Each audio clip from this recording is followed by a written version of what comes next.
Attachment is a very important element for children. This is an example. If a child, or let's say a plane, has attachment, and that attachment is strong and reliable and has been present for a long time, this plane has no concerns. It can increase in speed, it can slow down, it can elevate, it can decrease elevation, it can even land and then take off without a problem. Every event that the plane does, there's no problem, there's no permanent damage or injury. So as long as the attachment is strong. But what happens if we lose attachment? If we lose attachment, the plane will go until it crashes. And then there is no possibility or less likelihood of taking off again or venturing out again on a flight. This is the same for children. Babies who grow to children into adulthood must have strong attachment. So let's explore a little bit about what attachment is. Attachment, or where it comes from. Attachment comes from the very first time that a baby is conceived. And attachment starts even before the baby's born.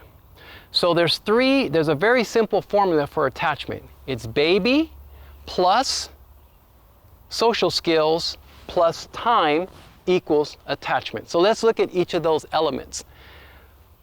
The baby factor includes the experiences of the mother during pregnancy. If that mother was hungry, if that mother was happy, if that mother was worried. It also includes the baby's social economic status, the family where it was born. It also includes the baby's DNA and genetics that come from generational and past family members who either had strong attachment or didn't have strong attachment. So those are the elements for the baby.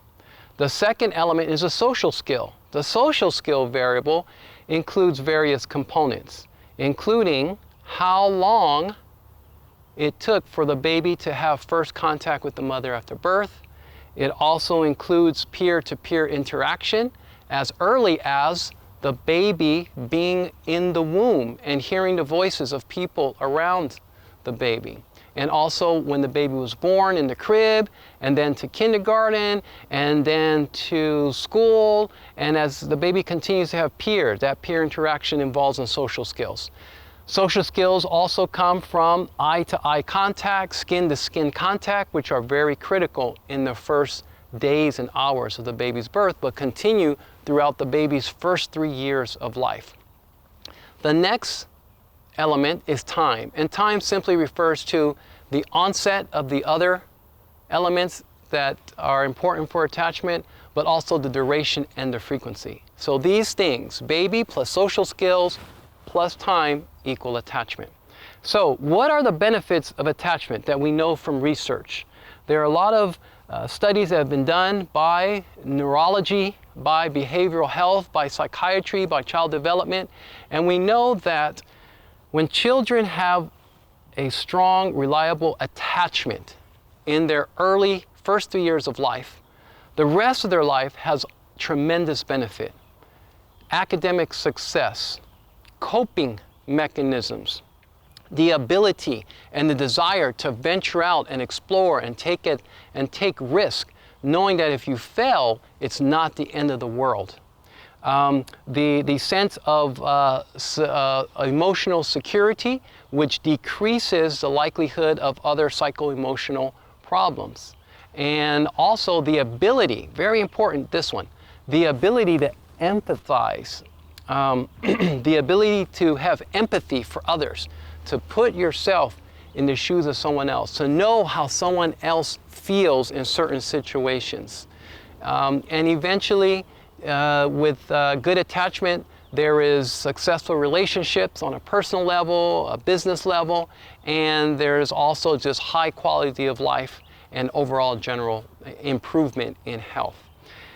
So those are the benefits of attachment. You know where attachment comes from, and you know that it's important in the first 3 years of life.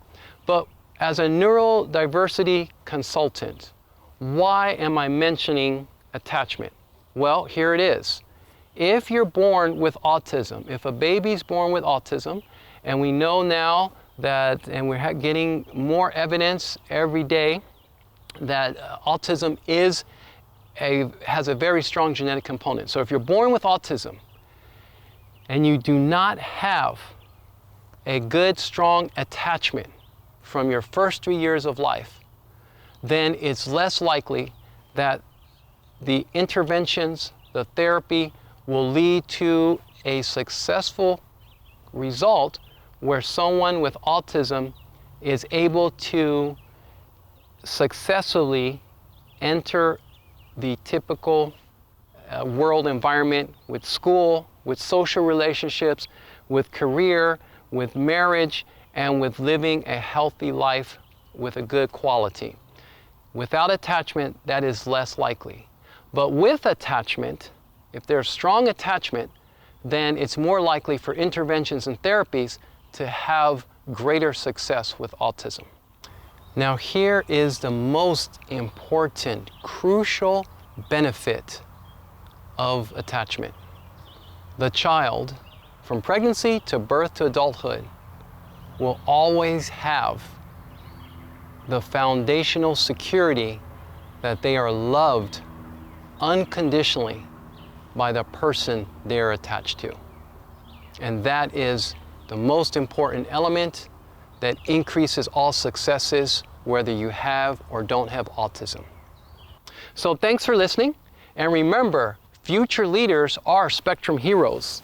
Now, I'm gonna go and do my exercise now, and I'm gonna run my 20 miles, and I'll see you on the next film, all right?